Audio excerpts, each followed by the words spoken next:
જવાબદારી લઈને આયા છો? હા, જવાબદારી લીધી મારી પૂરી. ઓહો, સારું કે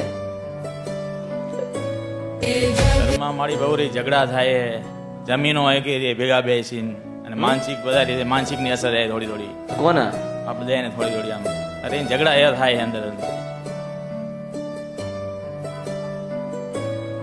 મેં તને બે એક પ્રશ્ન, મેં તમારા 10 પ્રશ્ન છે પણ હું એક પ્રશ્ન કરું છું કે કોઈ જવાબદારી વાળો માણસ છે? હા, મારી હું જવાબદારી લઉં છું માં. બોલ. હા, હું જવાબદારી લઉં છું મારી. હું એ ઘરની વાત કરું છું જે લાંબુ મોટું આગળ દરવાજો ને પાછળ બારી છે. હા હા, તો પડસ ખબર? આ પાછળ દરવાજો છે, તાર બારી હતી અને અત્યારે એ ને આગળ દરવાજો પાછળ બારી હતી. એ ઘર 90 વર્ષ જૂનું હતું અને તમારું નતું. અને જે 27 ઘર પડ્યા ને મુસલમાન ના હતા. મુસ્લિમ વંશપરા નદી ગંદ્રપિયા મેલડી છો. આખા ઘરમાં મેં પેલા કીધું જવાબદારી છે. એ જે ઘર કહેવાય મૂળ, જે અસલ ઘર કહેવાય, જે કાચું નડિયા વાળું નડિયાવાળું છે જૂનું, એ ઘર મુસલમાન નું થાય ને અંદર એક પીર છે ગુલામ. સાચી સાચું મારી. અમે તારે જોવાનું કે એની અંદર, એ ઘરની અંદર પીરાણું, એ પીરાણાના કારણે અત્તરની મહેક આવે. એક સફેદ કપડા વાળો ફર, ટોપી વાળા દેખાય, બેઠા બેઠા અલ્લાહુ અકબર અલ્લાહુ અકબર. ખરું માં ખરું કબૂલ. મારો ભાઈ હતો ને એ બધાને મુસલમાન ટોપી પહેરાવી દીધી હતી. આ બે એના દીકરા હે, આ એની ઘરવાળી હે. અરે કોઈ નથી પહેરાઈ ભાઈ આના. અરે તમે સમજો કે જે ઘર હતું ને એ પીરાણાની જગ્યા હતી. અને એ પીરનું નામ ગુલાબ. શું નામ? ગુલામ. હા, તારે જોવાનું. જો તું અતારની વાત ના કરીશ, આજથી 40 વર્ષ પાછળ જાય ને તારથી આ પ્રથા ચાલે છે.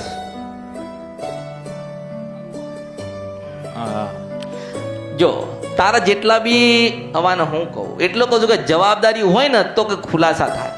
એ ઘરમાંથી જેટલાનો વંશ આવ્યો હોય ને, માનો કે એ ઘર 3 ભાઈનું હોય, બરાબર? તો એ ઘરના વંશજ જેટલા હોય ને એ બધાને એવું થાય કે અમારે મુસલમાન બનવું છે. સાચી વાત મારી. એટલે તને કહું કે તું જવાબદારી વાળો નથી લાગતો. જવાબદારી મારી બધી લઉં, તમે જેમ કહેવો એમ. લે, હું પાર પાડી દઉં કે દિવાલ સાથે પાડી દઉં?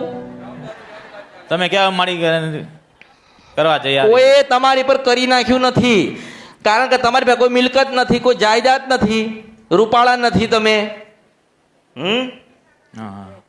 જે છે આ ઘરમાં છે, જે છે આ ઘરમાં છે. એનું કારણ તને કહું કે તમારા વંશોજ ને તમારા દાદા હતા ને, જે તમારા વંશોજ ને તમારા દાદા હતા એ ખરેખરમાં, અને તમારે જોવાનું, તમે ઇતિહાસ તમારો વાંચો કે તમારા અસલ ગુરુ ગુલામ થાય અને મલીદો ચોખા અને એક બિસ્ટોલ ને શ્રીફળ આલતા. એ ઘરની વાત કરું. આનો બાપ ક્યાં છે? એ મરી ગયો. અલા, એને એવું થયેલું કે બની જવું. હા, એ મુસલમાનની દાઢી આવડી રાખતો તો મૂર્ખના સદર ખબર નહીં પડતી કે આટલો ખબર પડસ સજવાબદારી. એટલે મેં કીધું કે હું ચાલીશ ને તારા નહીં ચાલી શકો. હા, પણ અમે તૈયાર જ છીએ માડી. શું હું કહું એટલા મારી બધા મગજ હવે હેંગ કરી નાખ્યા ને શું કર્યું હવે? હા, કોઈ હોતું જ નથી મગજ. મારા ભાઈ હે ને બધી 786 લખી નાખ્યું બધી આખા મકાન. એનું જ ઘર છે, 786 વાળાનું જ ઘર છે.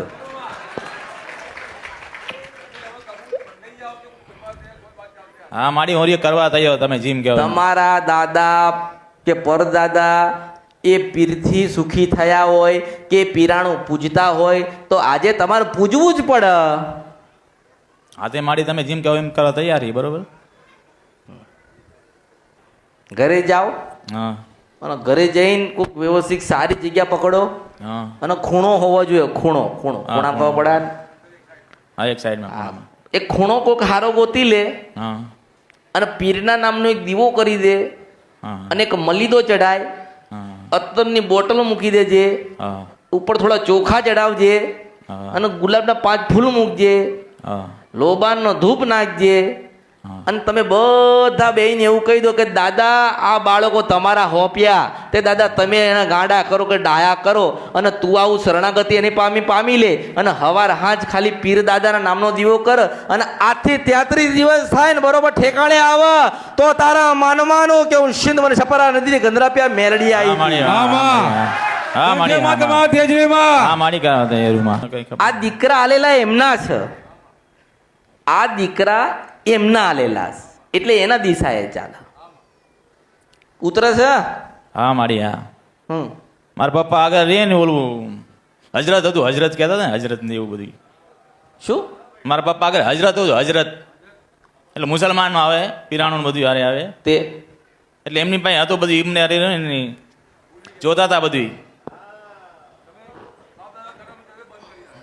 મારા પપ્પા તારા દાદા હતા ને, હા તારા દાદા હા. એ જાદુગર હતો, અને એ આ પીરના કારણે જગતમાં પૂજાતો હતો, અને એ ખરેખર જાદુગર જેવો માણસ હતો, એ બોલતો એટલે થતું હતું. એટલે તારા દાદા જતા રહ્યા, એટલે પીરાણું તાનું તારું, એટલે તારા બાપને પકડ્યો, તારા બાપને એવો કર્યો, પછી તારા ભાઈને એવો કર્યો, તારે આમને સાચી માડી સાચી. આમને એક જ વસ્તુ થશે કે અમારે ટોપી પહેરવી છે, હા સાચું માં. દાઢી રાખવી છે, હા. ખુદાનું નામ લેવું છે, કારણ કે પેલા એવું કહે છે. અને હું એવું કહું છું કે તમે હનુમાનનું નામ લો, માતાજીનું નામ લો, કે ભગવાનનું નામ લો, તમે હિન્દુ હોય કે મુસલમાન હોય, પણ સતના માર્ગે જે દાડેથી નીકળી ગયા એ દિવસે પરમાત્મા ઉઠી જાય સૌ માતા છો. હા માડી હા સાચી એટલે માં. સતનો જો માર્ગ ચાલે, આ કળિયુગમાં સતનો માર્ગ જેની પાસે હશે ને એ જન્નત જાય છે. ને જન્નત ક્યાં? માના ચરણમાં છે, માની સેવા કરવી પડે. હા માડી સાચું હા માં. હા માં ક્યાં કશું ક્યાંય નથી, અહીંયા જ છે બધું. તો અહીંયા જ બધું કરીને જાવ ને, ઉપરની શું કરવા આશા રાખો છો? હે મેં તને કીધું ને, હા જો તું ફરફર કરીશ નહીં, હા. ખોટા વિચાર કરીશ નહીં, કોઈ કરી નાખ્યું નથી. એક જે તમારા પૂર્વજોમાં પીરાણું ચાલે છે ને એ જ પીરાણું તમને દુઃખ આલે છે. આ સીધી વાત.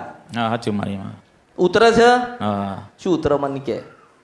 તારે ખરેખર મોડું થઈ ગયું. આ વસ્તુ 3 વર્ષ પહેલા તારે બેહાડીને પૂજવાની હતી, તો આ બગડત નહીં વધારે. આટલા સમય 3 શું વર્ષ કરે? થઈ ગયા મારા ભાઈ મરી ગયો. સાચી વાતમાં હા 3 વર્ષ થઈ ગયા મારા ભાઈ મરી ગયો. તો બગડત ખરી. ન મારા સાચી વાત. તો હું તને એમ કહું કે આટલા વર્ષ તે શું કર્યું? ક્યાંય આવું માડી મારે નીકળતું નતું, હવે તમારી ભાઈ નીકળો માડી હવે. લે સાચું હે. ગયા તા અમે બધી બાજુ, નથી કીધું કે અહીં આવું ને અહીં માતા જ ક્યાંય નહીં મળી અમને. હવે મોટા કે વાળી ક્યાંય નહીં મળી અમે. નકરા દાણા જોવે, નકરા કોઈ ના કે એક જ, નકરા દાણા જો કરે, દાણા નહીં કરે. કોઈ ના કે કોઈ ના કે પણ દાણામાં આવે છે શું? નથી હવે. એની માં એક જ. માતાજીનું બોલો પરમ પૂજ્ય શ્રી અમૃત બાપાના મસાણી મસાણી મેળવી મેળવી માત કી જય. પરમ પૂજ્ય શ્રી અમૃત બાપાની જય.